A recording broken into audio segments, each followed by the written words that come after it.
આજે કાલાવાડ મુકામે અલગ અલગ ગામડામાંથી દૂર દૂરથી સ્વયંભૂ આવેલા સૌ આગેવાનશ્રીઓ, ખેડૂતો, યુવા દોસ્તો, અમારા આમ આદમી પાર્ટીના સૌ આગેવાનશ્રીઓ, જિલ્લાના પ્રમુખ શ્રી વશરામભાઈ, લોકસભાના ઇન્ચાર્જ શ્રી પ્રકાશભાઈ દોંગા, જેમણે કાલાવાડની અંદર નેતૃત્વ લેવાની હિંમત કરી છે અને નિર્ણય કર્યો છે, એવા નાનજીભાઈ ચોવટિયા આજે આપણી સાથે જોડાય છે. એમનું હું ખૂબ ખૂબ આમ આદમી પાર્ટીમાં સ્વાગત કરું છું. આપણને માર્ગદર્શન આપી રહેલા ડૉક્ટર શ્રી તેમજ અમારા સૌ આગેવાનશ્રીઓ, દયાબેન, અમારા અહીંના તાલુકા પંચાયતના સભ્યો અને મીડિયાના મિત્રો, પોલીસના મિત્રો, બધાયનો ખૂબ ખૂબ પહેલા તો બે હાથ જોડીને આભાર, સૌને પ્રણામ. નાનજીભાઈએ જે વાત કરી એમાં મને રાજકારણના શબ્દો ઓછા અને હૃદયમાંથી નીકળેલા વેદનાના શબ્દો વધુ લાગ્યા. કે એક જમાનામાં એવું રાજકારણ હતું કે હોય એવું જ કહેવાનું અને કેવું એવું જ કરવાનું. એ રાજકારણના જમાનાના નેતા છે. અને એ વખતે લગભગ બધી પાર્ટીના નેતામાં એવું હતું કે સાચું બોલવું, લોકોને ગેરમાર્ગે ન દોરવા અને જે બોલી એના ઉપર ઊભું રહેવું, ટકવું અને લોકોનો વિશ્વાસ સંપાદન કરી અને રાજનીતિમાં સફળ થવું. એ પ્રથા હતી કે લોકોનો વધુને વધુ ભરોસો જીતવો, વધુને વધુ પ્રેમ જીતવો અને જેટલો વધુ પ્રેમ એટલી મોટી સરકાર બનાવવી. એવું બધી પાર્ટી એ જમાનામાં કરતી હશે. ભાજપ પણ એવી હશે એ જમાનામાં. આજ પિક્ચર ઊંધું થઈ ગયું છે કે લોકોને વધુને વધુ ડરાવવાના, વધુને વધુ ધમકાવાના, વધુને વધુ દંડા મારવાના અને જેટલું બીવે એટલા જ વધુ મત આપે ને સરકાર બનાવે. 30 વર્ષમાં આટલો ફેર પડ્યો. કેશુબાપાથી લઈ અને હાલની જે સરકાર છે ત્યાં સુધીમાં આટલો ફરક પડ્યો. અને એ આખો ઘટનાક્રમ માત્ર નાનજીભાઈએ નહીં, ભાજપના અનેક નેતાઓએ પોતાની નજરે જોયો છે કે કેવી પાર્ટીઓ હતી, કેવી સરકારો હતી ને આ શું અત્યારે હાલે છે. જે પીડા નાનજીભાઈની છે એ એની એકલાની નથી. હું અત્યારે જે બોલું છે વિડીયો ગુજરાતના જે જિલ્લામાં જશે ન્યાય ભાજપમાં તે 100-200 આગેવાનો એવા છે જે મારી વાત સાંભળીને કહે છે કે આ છોકરો સાચું બોલે છે. હજારો લોકોની એક જ પીડા છે કે રાજકારણમાંથી ભાજપે સારા માણસોના મૂળિયા કાઢી નાખ્યા. પહેલું આપણે કઈ એમ કહીએ કે ખેડૂતો દુખી છે, વેપારી દુખી છે, નાના માણસો દુખી છે, ગરીબને આ પ્રશ્ન છે, એ બધું છે. તો એનો સૌથી પહેલો રસ્તો શું? દરેક પીડાનો પહેલો રસ્તો છે કે હારો આગેવાન આપણને મળે. હારો આગેવાન હોય તો આશા રખાય, તો રાહ પણ જોઈ શકાય કે માણસ સારો છે તો આજે નહીં ને કાલે કંઈક સારું કરીને આપશે. હવે આગેવાનમાં જ કઈ કાઢી લેવાનું ન હોય તો રાહ કોની જોવાની? ગુજરાતના રાજકારણનો અત્યારનો સૌથી મોટો પ્રશ્ન ખેતી, વેપાર, ઉદ્યોગ, ગરીબી, નોકરી, ગ્રામીણ, શહેરી એ બધું તો છે જ. સૌથી મોટો પ્રશ્ન એ છે કે સારો આગેવાન ક્યાં? જેને જોઈએ તો અંદરથી એક ટાઢક વળે, મનમાં થોડીક શાંતિ આવે, છાતીમાં થોડીક રાહત થાય એવો નેતા કોણ? જેને જોવાથી એની બાજુમાં જવાનું મન થાય એવો નેતા કોણ? જેને બાજુમાં ઉભેલો જોઈએ તો આમ ખભે હાથ રાખવાનું મન થાય એવો નેતા કોણ? જે બોલતો હોય તો બધુંય કામ મૂકીને સાંભળવાનું મન થાય એવો નેતા કોણ? બધું ભગવાન ભરોસે છે આખી સરકાર. કોની પાસે આશા રાખવાની? માંડવીના ભાવ નથી આવતા, ખેતરે પાણી નથી આવતું, લાઈટ નથી આવતી, પોલીસ સ્ટેશને ફરિયાદ નથી લખાતી, ડેપોમાં બસ નથી આવતી, સાહેબો ટાઈમે નથી આવતા. ઈ બધી જ પ્રશ્નોની સમસ્યાઓને લઈને જવાનું ક્યાં? કોઈ એવો નેતા નથી વધ્યો કે જેની પાસે જઈને 4 વાતો કરવાનું મન થાય. એટલે આખા ગુજરાતના લોકોની હાલત શું છે કે ભાઈ જે હવે આવ્યું એ ભોગવે પાર છે. કોઈની પાસે ક્યાંય જવાની જરૂર નથી, એકેય કાંઈ કરે એમ નથી. મૂકો લપ પડતી ને કામે વળગો. દરેક માણસે પોતાના જીવનના પ્રશ્નોને સ્વીકારી લીધા કે કાંઈ થાય એમ નથી. એવી ગોપાલે ભલે બોલતો કાંઈ થાય એમ જ નથી. એટલી હદે લોકોને કંટાળો લાવી દેવાનું કામ આ ભાજપના લોકોએ કર્યું છે. નાનજીભાઈ જયારે બોલતા હતા ત્યારે બાપા ઈશારો કર્યો, જોજો તમે પાછા. એમણે કીધું એમની ચિંતા વ્યાજબી છે. હમણાં અમે એમની ઓફિસે બેઠા ત્યારે મેં એમનું ધ્યાન ધર્યું કે ભાજપ આવું કેમ કરે છે કે આખા ગુજરાતમાં એને હારો માણસ ક્યાંય નથી મળતો. તાલુકા પંચાયતની ટિકિટ દેવાની હોય તો નબળામાં નબળો, હલકામાં હલકો માણસ ગોતી આવે.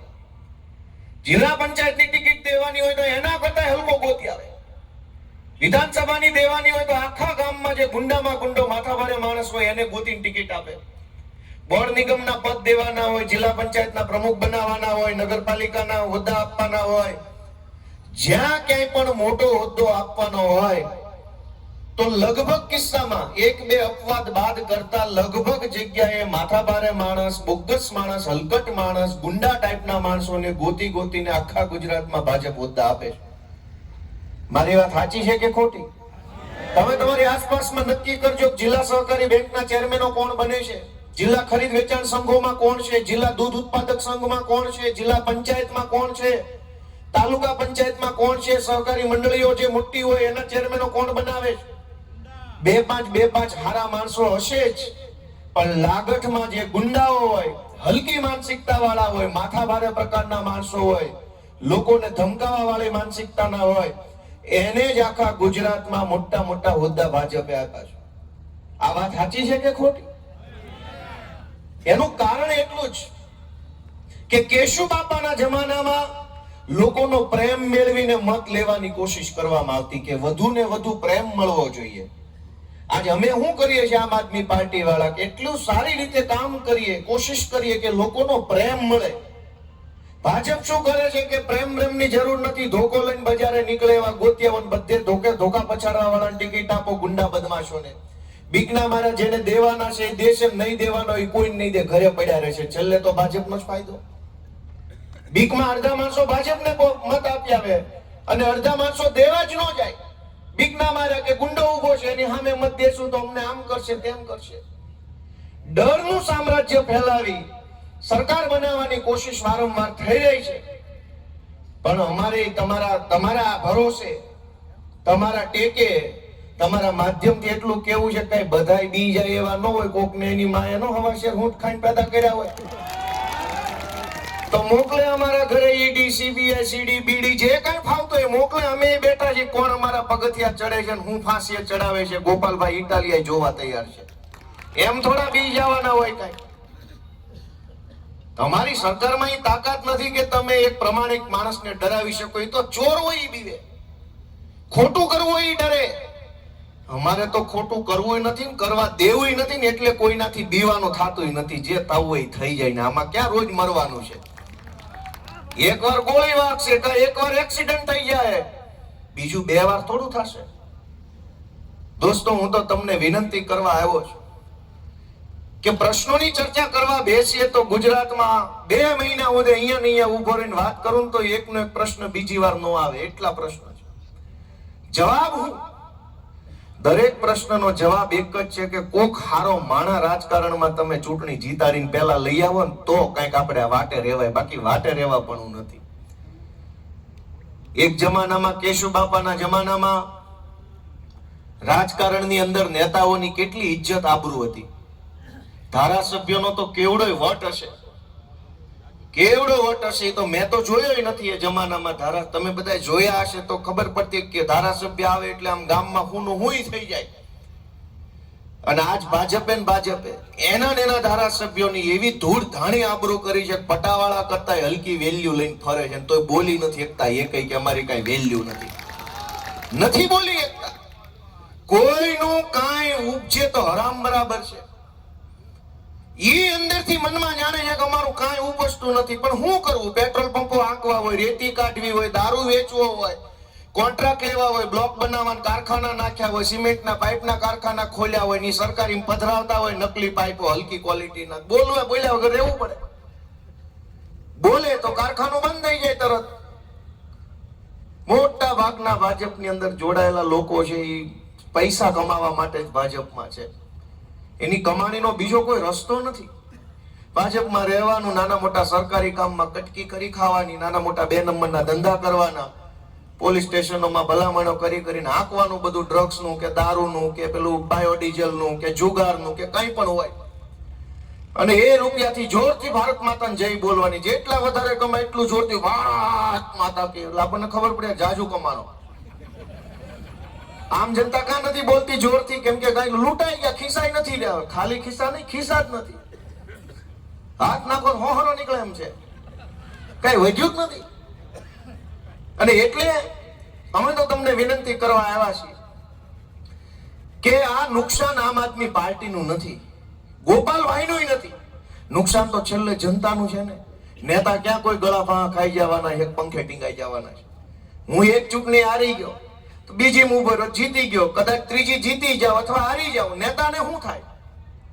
નેતાને કાંઈ નથી થવાનું, મરો જનતાનો થવાનો છે. તો જાગવું પહેલા તો જનતાએ પડશે. અમે તો તમારા છોકરા થઈને જગાડવા આવ્યા છીએ. થોડુંક થોડુંક જાગો ને થોડો થોડો હાવણો દબાવો તો થોડું થોડું સાફ થાય, અને થોડું થોડું સાફ થાય તો પછી છેલ્લે ઘણું સાફ થાય. પણ સહેજ સહેજ તો સાફ બધાય કરવું પડશે. કોઈ જવાબદારી નહીં લે તો શું થાય? દરેકે પોતાના ગામમાં, પોતાના વિસ્તારમાં, પોતાની જ્ઞાતિમાં જવાબદારી લેવી પડશે કે આ તાલુકા જિલ્લા પંચાયતની ચૂંટણીમાં ચૂપચાપ ક્યાંય નજરમાં આવ્યા વગર મારી રીતે હું મારી ક્ષમતા પ્રમાણેના મત આમ આદમી પાર્ટીને અપાવીને એક વખત કરી બતાવીશ ભાજપ વાળાને. મિત્રો, આ વિધાનસભાની અંદર બજેટ સત્ર ચાલુ છે. અમે જે કઈ મુદ્દો ઉઠાવી આમ આદમી પાર્ટીના ધારાસભ્ય, ખેડૂતનો મુદ્દો, વેપારીનો મુદ્દો, કર્મચારીનો મુદ્દો, પાણીનો મુદ્દો, વીજળીનો મુદ્દો, કઈ પણ મુદ્દો ઉભા થઈને મૂકીએ એટલે સામેથી તરત એક જ જવાબ આપે કે ભાઈ આટલી બધી સમસ્યા હોય તો અમને મત કોણ દઈ જાય છે? હવે હું કેવું એને? હવે ને હું કેવું કે અમને મત દેશે જનતા, 30 વર્ષથી અમને ચૂંટે છે, તમે શેના લઈ આવેલા? આટલા બધા પ્રશ્નો છે. પ્રશ્ન છે તમારા દરેક પ્રશ્નનો જવાબ, એટલે કે વિપક્ષના દરેક પ્રશ્નનો જવાબ તો જનતા ચૂંટણીમાં આપે છે, અમને મત આપે. આવું બોલે છે. હવે તમે વિચારો કે કયા મોટે પ્રશ્ન ઉઠાવવાનો. અમે એમ કીધું, મેં પોતે, અમારા ચૈતરભાઈ, હેમંતભાઈ બધાએ કીધું કે ભાઈ ખેડૂતોને વીજળી કાં દિવસે નથી આપવામાં આવતી? તો કે દિવસે વીજળી ન મળતી હોય કેમ ભાઈ બધી સીટ ઉપર ભાજપ જીત્યું છે? વાત તો એ સાચી છે. કાલાવાડમાં ભાજપ જીત્યું છે, જામનગરમાં ભાજપ જીત્યું, ગ્રામ્યમાં જીત્યું, આમે જીત્યું, આમે જીત્યું. કોણ જીતાડી ગયું ભગવાન ભાણે. પણ દિવસે વીજળી, અમે એમ કીધું કે ધારો કે કોઈ ડોક્ટર હોય નવું દવાખાનું ખોલે તો સરકાર એને દિવસે વીજળી આપે કે ન આપે? આપે કે ન આપે? કોઈ માનો કે વકીલ હોય ઓફિસ ખોલે પોતાની જામનગરની કોર્ટની સામે, તો એને સરકાર દિવસે વીજળી આપે કે ન આપે? કોઈ એકાઉન્ટન્ટ હોય સીએ, એ પોતાની એકાઉન્ટની ઓફિસ ખોલે તો સરકાર એને દિવસે વીજળી આપે કે ન આપે? કોઈ પાનનો ગલ્લો ખોલે તો પણ સરકાર દિવસે વીજળી આપે. કોઈ ગેરેજ ખોલે 2 વ્હીલ 4 વ્હીલ નું તો પણ સરકારે દિવસે વીજળી આપે. તો ડોક્ટર હોય, વકીલ હોય, સીએ હોય, ગેરેજ વાળા હોય કે પાનના ગલ્લા વાળા, બધાય પોતાનો વ્યવસાય કરે છે. તો ખેડૂત પણ ખેતી વ્યવસાય જ કરે છે. બીજા બધા વ્યવસાયમાં દિવસે આપો તો આ વ્યવસાયમાં કેમ અંધારું? ખેડૂતનો વ્યવસાય ખેતી છે તો એને દિવસે વીજળી આપો. તો કે નહીં આપે. શું કામ? તો કે દિવસે દ્યોક ન જો, ખેડૂતો દઈ તો જાય છે મત અમને ટાણે, પછી શું છે? તમારે શું વાંધો? એને વાંધો નથી. તો જેને રાતના અંધારામાં વીજળી મળે છે એને વાંધો નથી. તમે કોણ છો વાંધો લેનારા? મેં કીધું અમે એના છોકરા, અમારા બાપાને કદાચ ન ખબર હોય, અમે ભણેલા છે, અમે વિરોધ કરશું. તો કે વિરોધ કોરો નહીં હાલે, મત લઈને આવો, જાવ પછી વિરોધ કરજો. તો હું આવ્યો તમારી પાસે મત માંગવા. એ અમને એમ કહે છે કે મત લઈને આવો, આ 2-5 સીટો હોતા આવી ગયા વિરોધ કરવા, 25, 50, 100, 150 લઈને આવો, પછી કહેજો જે કઈ કેવું હોય. તો હું તમને કહેવા આવ્યો છું કે જો અમારી વાત સાચી હોય તો અમારી સંખ્યા 2-5 છે ને એમાંથી 50 જેટલી કરજો, એવી વિનંતી કરવાની છે. બીજું શું હોય? અને તમને વાત સાચી લાગે તો કરવાની છે. નહીતર ઈ તો એમ કે છે કે ભાઈ ખેડૂતોને કોઈ તકલીફ નથી, ટેકાનો ભાવ લ્યો. બોલો, મને આજ સુધી મેં વિધાનસભામાં કોશિશ કરી કે હું સરકારનું ધ્યાન દોરું, મંત્રી બંત્રીનો કા ટેકો છે કોને? વચેટિયાઓને, ખેડૂતોને. પંજાબમાં આમ આદમી પાર્ટીની સરકાર છે. ન્યા પંજાબની સરકારે નિર્ણય કર્યો છે જ્યારથી બની ત્યારથી કે ખેડૂતના ખેતરમાં જેટલો પણ પાક પાકે એ તમામે તમામ દાણે દાણો સરકારે લઈ લેવાનો. એક દાણોય બહાર વેચવાની જરૂર નથી. તમારા ખેતરમાં ન્યા ચોખા છે, મકાઈ છે, રાયડો છે, ન્યા એવો પાક વધારે થાય છે મગફળી કે કપાસ કે એવું કઈ છે નહીં ત્યાં. પણ પંજાબમાં જે કઈ પાક પાકે છે, ધારો કે ખેડૂતના ખેતરમાં 500 ખાંડી ચોખા પાક્યા દાખલા તરીકે, તો સરકાર 500 એ 500 લઈ લેશે. 2000 ખાંડી પાકે તો સરકાર 2000 લઈ લેશે, 5000 પાકે તો 5000 લઈ લેશે. એક દાણો લોકોએ બહાર વેચવા જવાનું નથી. અને અહીંયા શું છે કે તમારા ખેતરે 100 ખાંડી માંડવી પાકી તો સરકાર 150 મણ લેશે. શું કામ? કે 150 મણ ખાંડી લઈને તમને ટેકો નથી આપવાનો, પણ એ 150 મણ ખાંડીનું જે આખું સેન્ટર ખુલશે તો એક ભાજપ વાળાને કોથળાનો કોન્ટ્રાક્ટ મળે, ઈ કમાય. એકને ખટારાનો કોન્ટ્રાક્ટ મળે, ટ્રાન્સપોર્ટેશનનો, ઈ કમાય. એકને ગોડાઉનનો કોન્ટ્રાક્ટ મળે, ઈ કમાય. એકને ઓલા મજૂર તોલાટનો કોન્ટ્રાક્ટ મળે, ઈ કમાય. એકની જગ્યા ભાડે રાખી હોય, આવી જમીન ભાડે રાખી હોય, ઈ કમાય. 4-5 બીજા વચેટિયા કમાય. હંધાય ભાજપિયાઓનું પેટ ભરાય. તમને ટેકો થાવ હોય તો થાય, નકર જય ભોળાનાથ. આ ટેકાના ભાવની યોજના. ટેકો જ કરવો હોય તો ખેડૂતના ખેતરમાં જેટલું પાક્યું એટલું કેમ નહીં લઈ લેવાનું? યા તો 100% બંધ કરો. કેમ કે હવે 150 મણ માંડવી વેચવા માટે થઈને 2 મહિના તપ કરવું પડે. ક્યારે મેસેજ આવશે? 15 દી વાટ જોવાની. મેસેજ આવ્યા પછી લાઈનમાં ઉભું રહેવાનું. ન્યા લાઈનમાં જાવ તો ઘણી વખત કે પૈસા આપો તો માલ હારો, નકર ગારાનો. તો ઈ પૈસા દેવાના, માલ વેચ્યા પછી પૈસા પાછા આવે એની રાહ જોવાની. આમાં ટેકો કોનો? ખેડૂતોનો, મળતિયાઓનો? કરોડો રૂપિયા દોસ્તો ટેકાના નામે ભાજપના મળતિયાઓ કમાય છે. અને ખેડૂતને 5 પૈસા દેવાના હોય તો આ લોકોનો હરાવો જાય છે. દેશી ભાષા અમે એવો મુદ્દો ઉપસ્થિત કરવાની કોશિશ કરીએ કે ભાઈ આ બધું બંધ કરો. યા તો તમે પૂરેપૂરો માલ ખરીદો, યા તો હાવ બંધ કરી દો. એ ભાઈ જે હશે એ જોયું જશે. તો કે ખેડૂતો અમને મત આપે છે, ભાઈ તમને શું વાંધો છે? જેની વાત કરવા આવ્યા છો એ જ અમને મત આપી જાય છે. હવે દરેક વાતનો આ જ જવાબ તો કરવાનું. એટલે હું તમને વિનંતી કરવા આવ્યો છું કે અમે તો નાના છીએ ઉંમર અનુભવમાં. મારી તો કોઈ એવી ઉંમર નથી કે આપણને એટલી બધી ખબર પડે. પણ તમે બધાએ રાજકારણ જાજુ જોયું છે, સરકારો જોઈ છે, નેતાઓ જોયા છે. હું તો તમને વિનંતી કરું છું કે જરાક જાગૃત બની જવાબદારી લઈ. હું મારો પોતાનો એક મત આપી જાઉં એમ નહીં. હું મારા ગામમાં મારી જ્યાં જ્યાં ઓળખાણ હશે, ભાઈબંધોમાં, દોસ્તારોમાં, કુટુંબમાં, જ્ઞાતિમાં, એ બધાને એક વખત કહીશ કે આ વખત હું કહું ત્યાં મત આપી દે. બીજી વખત. વિસાવદરમાં એમ જ થયું. આખી ભાજપની સરકાર ઉતરી ગઈ કે આ ગોપાલ ઇટાલીઓ નો જીતવો જોઈએ. લે હું જીતી જાઉં તો ક્યાં આકાશ તૂટી નેઠે પડવાનું હતું?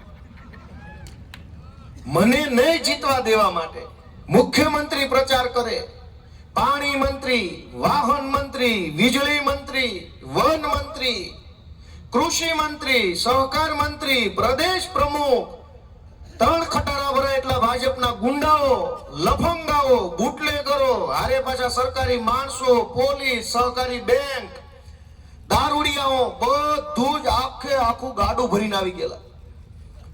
જે ગામમાં વસ્તી 300 જણાની નહોતી ને 400 ભાજપ વાળા આટા મારતા. આવો ચૂંટણી પ્રચાર, ભયંકર ચૂંટણી પ્રચાર. જે ગામમાં તલાટી મંત્રી વર્ષોથી નહોતા આવતા, ત્યાં કેબિનેટ મંત્રી અવેડે બેહીને વાતો કરતા કે ગામમાં કઈ પ્રશ્ન હોય કયો. કીધું તમે આવ્યા, બાકી તલાટી મંત્રી ક્યાં આવે છે? પ્રશ્ન હોય તો કયો, અવેડે બેહી. પણ લોકો જાગૃત બને ને ત્યારે ગમે એવી સત્તા હોય ને મોટી, એની હવા નીકળી જાય છે. એનો દાખલો વિસાવદરથી લોકોએ આપ્યો છે. ખેડૂતોએ સત્તામાં બેઠેલા માણસને હવા ભરાઈ જાય કે હું જ સર્વોપરી છું, હું કહું એમ થાય. તો એની હવા કાઢવાનું કામ ખાલી આમ આદમી પાર્ટીનું નથી, જનતાનું પોતાનું કામ છે. જેને હવા ભરાઈ જાય ને એની હવા કાઢવાનું કામ જનતાનું છે. અમે તો નિમિત્ત છીએ. અમે કોશિશ કરીએ, સફળ થાય તો ઠીક છે, નહીતર બીજો પ્રયત્ન. પણ સત્તામાં બેઠેલા માણસમાં હવા ભરાઈ જાય તો એ પહેલું નુકસાન કોને કરે? જનતાને કરે, ગોપાલભાઈને કરે. અને ગોપાલભાઈને કરી હું લે બહુ તો કે કાતા જમાદારને ફોન કરે કે ગોપાલ ઉપર 2 ખોટા કેસ કરતો તને પ્રમોશન આપીશ. એટલે ઓલો જમાદારે વળી મેડલ લેવાની લાલચમાં ચોંટે મારી વિરુદ્ધમાં. બીજું શું કરે? અને અમને કઈ ફાંસીએ ચડાવવાના છે? પણ સત્તામાં હવા ભરાય તો સત્તામાં બેઠેલો માણસ પહેલું નુકસાન જનતાને કરે. આ માવઠું આવ્યું, હમણાં માવઠાની અંદર વિધાનસભાની અંદર ચર્ચા હાલતી અને કૃષિ મંત્રી બોલતા હતા. હવે સરકારમાં એક બીજી તકલીફ છે કે જેને ગૃહમંત્રી બનવું છે એને સરકારે કૃષિ મંત્રી બનાવ્યા, એટલે અડધું એને એમ રસ નથી કામ કરવા. કૃષિ મંત્રી બનવું છે એને વન મંત્રી બનાવ્યા, એને એમ કામ કરવામાં રસ નથી. વન મંત્રી બનવું છે એને પશુપાલન ખાતું સોંટાડ્યું છે, એને એમ રસ નથી.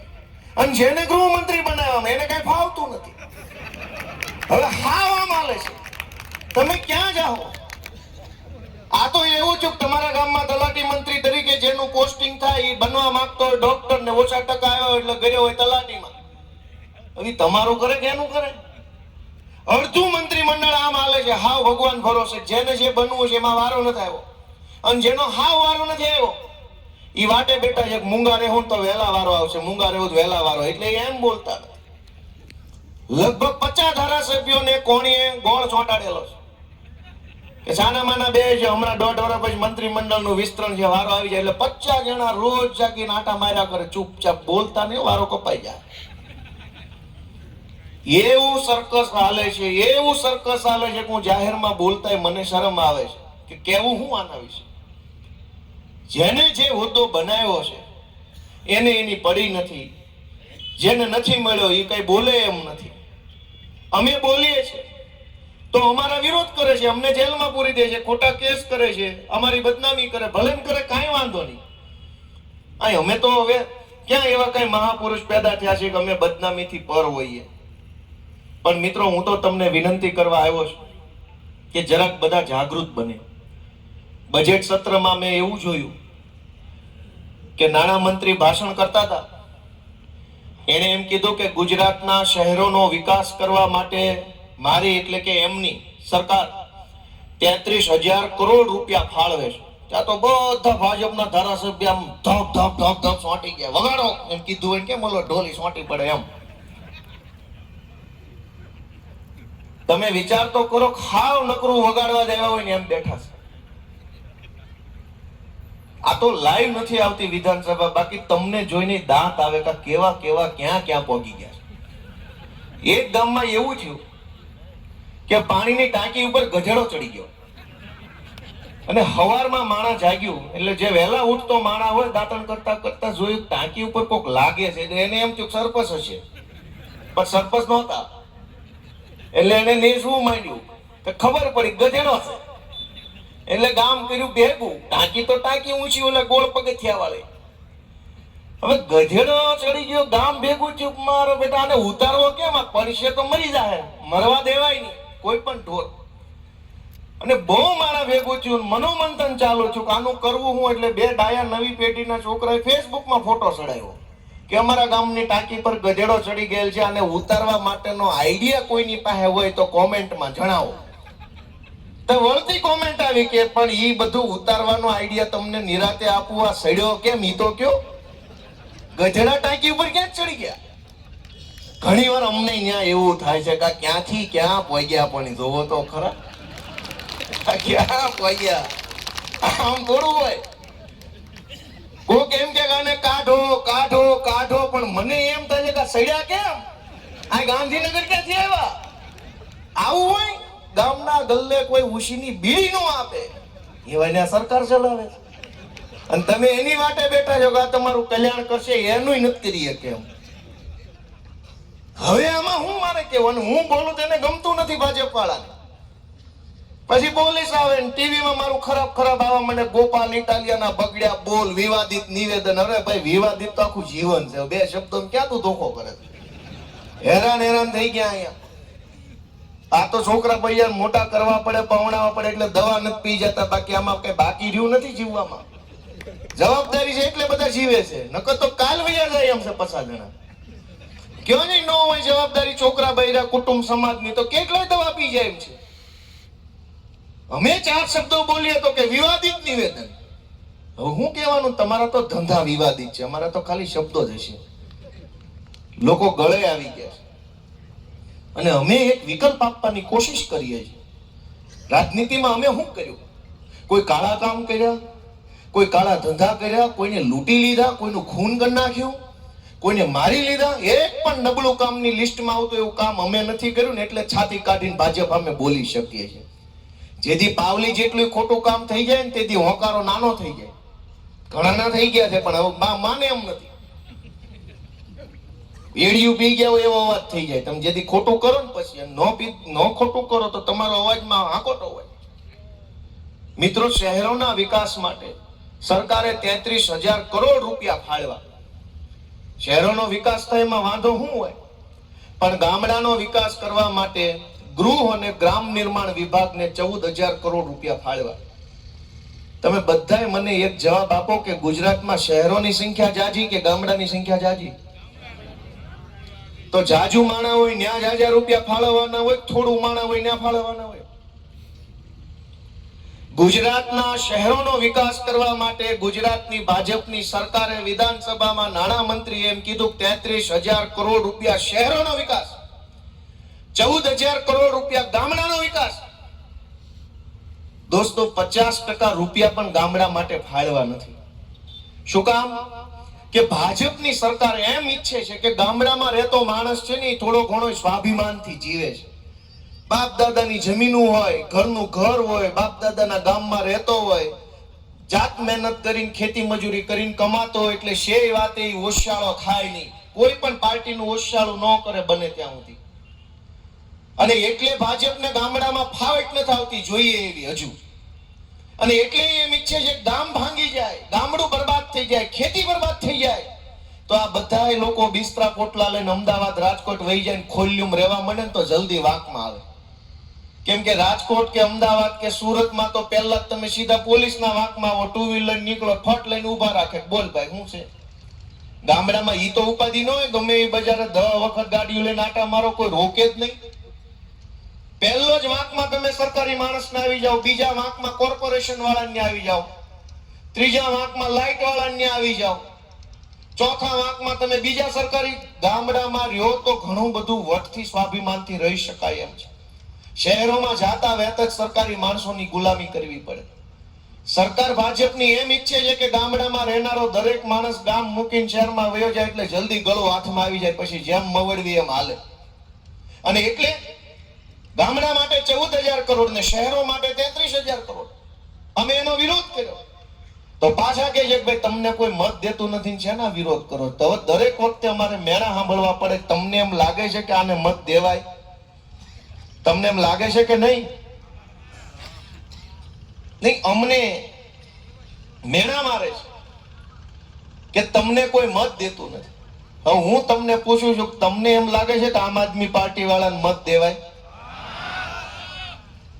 મિત્રો, ઘણો એવો સમય થઈ ગયો કે અમને કોઈ કહેવા વાળું નહોતું, અને અમે નવા હજુ કહેવા વાળા આવ્યા એટલે એનાથી હજુ જીરવાતું નથી કે આજકાલના છોકરા આવીને કઈ છે ના જાય છે. પણ કોઈ માણસ આપણને કઈ ન જાય એવું જો આપણે ઈચ્છતા હોઈએ તો આપણે શું કરવું પડે? કામ સારું કરવું પડે. સરકાર આજે એમની છે, અને એટલા બધા કરોડો રૂપિયાનો નાનજીભાઈ ભ્રષ્ટાચાર છે, વ્હાઈટમાં ભ્રષ્ટાચાર. એનો એક દાખલો આપો. કેશુબાપા જ્યારે મુખ્યમંત્રી હતા ત્યારે મારા વિસાવદર મત વિસ્તારમાં એક ડેમ મંજૂર થયો. 7.5 કરોડ રૂપિયામાં ડેમ મંજૂર થયો. એમાં જમીન સંપાદન, ડેમનું બાંધકામ અને નેતા આવીને ફૂરડા વેરી જાય ત્યાં સુધીનો ખર્ચો આવી ગયો હતો. 7.5 કરોડ રૂપિયામાં બધું જ ખર્ચો કરતા એક મસ્ત ડેમ બની જાય અને 15 ગામડાના લોકોને સિંચાઈનું પાણી મળે એમ હતું. અચાનક કેશુબાપાની સરકાર આ ભાજપ વાળાએ ન ચાલવા દીધી, ઉથલાવી નાખી. અને ત્યાર પછી બીજી વાર કેશુબાપા આવી ન શક્યા સરકારમાં, અને ભાજપ વાળાએ પછી કેશુબાપાના તમામ કામો ટલ્લે ચડાવી દીધા. આ અત્યારે વિધાનસભાનું સત્ર ચાલુ છે, એમાં મેં મુદ્દો ઉઠાવ્યો તો નવેસરથી ડેમ બનાવવા માટે 42.5 કરોડ રૂપિયા મંજૂર કર્યા. 7 કરોડ વાળું કામ 42.5 કરોડનું કર્યું. તમે કહો કે આપણે માર્કેટમાં ચપ્પલ લેવા ગયા હોય ને 150 વાળા બતાવે ને તો એમ કે બીજા કયા જ ઓલા લાલ બતાવે, લાલ બતાવે એમ કે ને 140 ના, તેમ કે હજી હોય નહીં બાજુ વાળા બતાવે. હું કામ આપણે એમ હેઠે ઉતરતા હોય થોડુંક કે વ્યાજબી કર.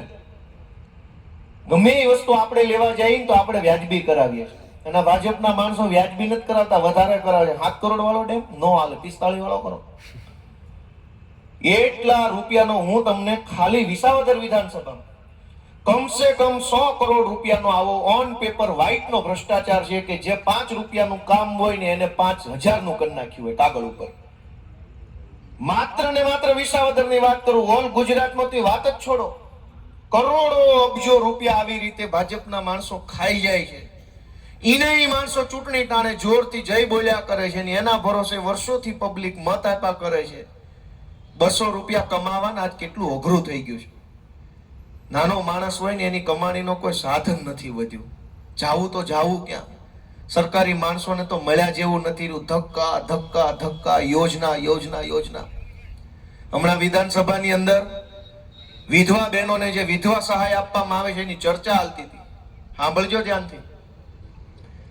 એટલે મંત્રી ઉભા થયા, કેબિનેટ મંત્રી, કે આપણી સરકાર વિધવા બહેનોને કે સક્ષમ બનાવવા માટે સહાય આપે છે, એને સમાજમાં ઊંચું માથું રાખીને ચાલી શકે, ગર્વવેર જીવી શકે, સ્વાભિમાનથી જીવી શકે, એના માટે પૈસા આપે છે. કીધું કેટલા? કે 1000 રૂપિયા. ભાષણ જોવો ને આંકડા જોવો. 1000 રૂપિયામાં સ્વાભિમાનથી બહેનો જીવે. લે તને 1000 રૂપિયા આપું, આવી જા કાલાવાડમાં સ્વાભિમાનથી જીવવા. ક્યાં તારું સ્વાભિમાન છે? અમે શીખવાડીએ. 1000 રૂપિયાના હારા સફરજન નથી આવતા અત્યારે. 1000 રૂપિયામાં દવા નો આવે. 1000 રૂપિયામાં તો તમારો મામલતદાર માનવા તૈયાર નથી. એ 5-5 માગે નહીં જેવી વાત ના છે. એના 1000 રૂપિયામાં સ્વાભિમાનથી જીવવાનું. એમાં હમણાં બીજી ચર્ચા થતી હતી, કુંવરબાઈનું મામેરું યોજના. એવા ભાષણ. મને તો અંદર મારે 2-3 વાર કહેવાનું મન થયું કે આટલું સારું હોય તો અમેરિકાથી માણસ આવી આવવું જોઈએ. જાવા માંડ્યા છે. રિવર્સ ગેર કેમ નથી પાડતા? કાગળ ઉપર, ભાષણોમાં, સરકારી ફાઇલોમાં એવડો વિકાસ છે. તમે જોવો તો તમને એમ થઈ જાય કે છે કઈ બાજુ.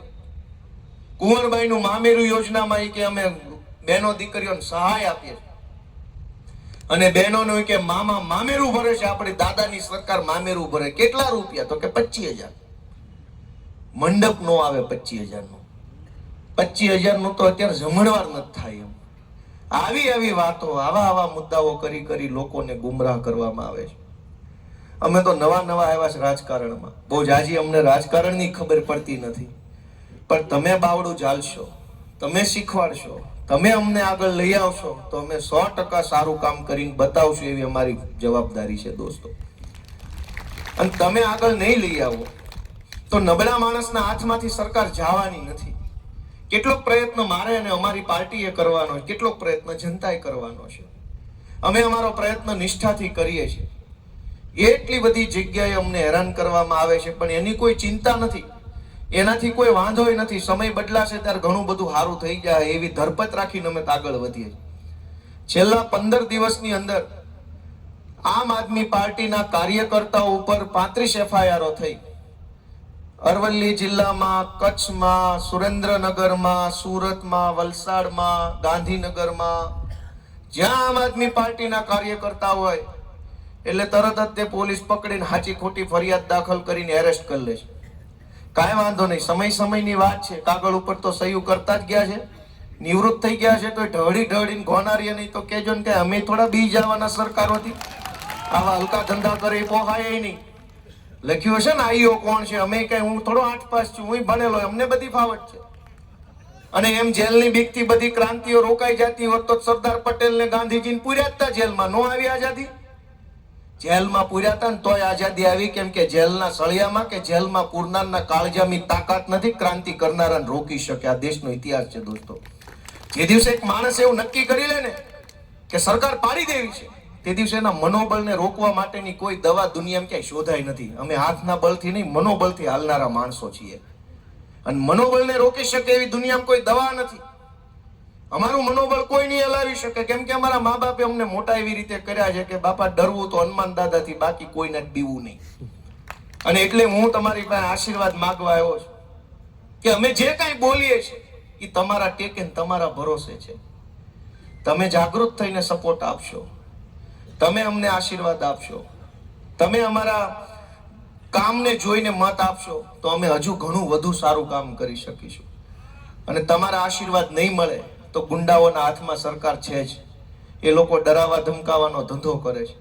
વર્ષો પછી એવી મને તક મળી કે કેશુબાપા જેવા મહાન નેતા જ્યાંથી ધારાસભ્યને મુખ્યમંત્રી રહ્યા હોય એ સીટનો ધારાસભ્ય મને બનવાની તક મળી, એમાંય કંઈક કુદરતનો છૂપો સંકેત હશે, હું તો માનું છું. અને આ કાલાવાડી તે કેશુબાપા અહીંથી ધારાસભ્ય રહેલા, આજ મને કાલાવાડની અંદર આવી અને નાનજીભાઈ જેવા સારા આગેવાનોને જોડવાનો હું નિમિત્ત બન્યો છું. એમાંય મને લાગે છે કાંઈક લિંક થાય છે, કુદરતનો સંકેત. કાંઈક સારું થવાનું હોય તો જ આવું થાય. અને હમણાં અમારા આગેવાને કીધું કે ભાઈ માઇકમાં 2-3 વાર ધ્યાન દોરો, સંખ્યા ઓછી છે. ભાઈ કૌરવોની સંખ્યા કાયમ વધુ હોય ને પાંડવોની કાયમ ઓછી હોય, એટલે એ કઈ કોઈને કહેવાનું ન હોય કે અમારી પાસે 5 જ છે, અમારી પાસે પાંડવ છે, એમ બોલવાનું હોય. અને કૌરવ તો શું છે? કૌરવ છે. કૌરવ 100 હોય, પાંડવ 5 હોય. આ કાલાવાડની બજારમાં ભાજપની સભા થાય તો કોન્ટ્રાક્ટરો, બુટલેગરો, ડ્રગ્સ માફિયાઓ, પેટ્રોલ પંપે ખોટું કરનારાઓ, રેતી કાઢનારાઓ, સિમેન્ટ પાડનારાઓ, બ્લોક પર બધા આવે તો મેદાન ભરાઈ જાય કોન્ટ્રાક્ટરોથી. પણ સત્યની રણકાર હોય ને એવા 4 માણસ જ હોય લાખમાં. કઈ બધા ગાંધી નો હોય, બધા સરદાર નો, એ 2 જ હોય. પણ 2 સાચા માણસ હોય ને એની પાછળ કરોડો લોકો એની પાછળ લાગણીથી જોડાયેલા હોય. હું એમ માનું છું કે જે અહીંયા નથી આવ્યા અને જેને ખબર છે ગોપાલભાઈ, નાનજીભાઈ બધા ભેગા થયા છે, એ લોકોનો આશીર્વાદ આવતી ચૂંટણીમાં આપણને મળવાનો છે, એવો મને પૂરો વિશ્વાસ છે. દોસ્તો, અહીં બેઠા હોય કે ન બેઠા હોય કોઈ ઉપાધિ નથી, પણ એના હૈયાની અંદર જાગૃતિ આવી છે, એના મનમાં જાગૃતિ આવી છે કે ભાઈ હવે કંઈક સાચું કામ કરવું છે. દોસ્તો, છેલ્લી વાત એટલી કરવી છે કે અમે બધા તો મેં કીધું એમ મનોબળથી હાલનારા માણસો છીએ. મોટી મોટી ખુરશીઓ જોતી હોય, મોટી મોટી સત્તા જોતી હોય, લાલ લાઈટ વાળી ગાડીઓ આગળ પાછળ વાવ વાવ વાવ કરવા વાળા માણસો જોતા હોય તો ઊભું ડોકું હલાવવી એટલી વાર લાગે. પણ ભીખમાં માગેલી લાલ ગાડી નો હાલે ને ભીખમાં વાવ વાવ નો હાલે. તમે માથે હાથ મૂકીને આશીર્વાદ આપીને બેહાડશો ને તો હેલિકોપ્ટરમાં ઉડશું ને વિમાનમાં ઉડશું, પણ તમારા આશીર્વાદથી. વાવ વાવ વાળી ગાડી હાલે ને બધું હાલે, પણ તમે આપો તો ભાજપની ભીખમાં આપેલી કોઈ વસ્તુ નો હાલે. તો સ્વાભિમાનથી મરચા ખાઈ નાખી જિંદગી કાઢ નાખી, બાકી ભીખમાં આપેલા રોટલાય ન જોઈએ. નકરા મરચા ખાવા પડે ખાઈ લેવા છે, પણ ભીખમાં નહીં, સ્વાભિમાનથી જીવવું છે. અને એટલે 10 વર્ષ થઈ ગયા. 2015માં પાટીદાર આંદોલન વખતના અમે તો હામાં હાલીએ છીએ.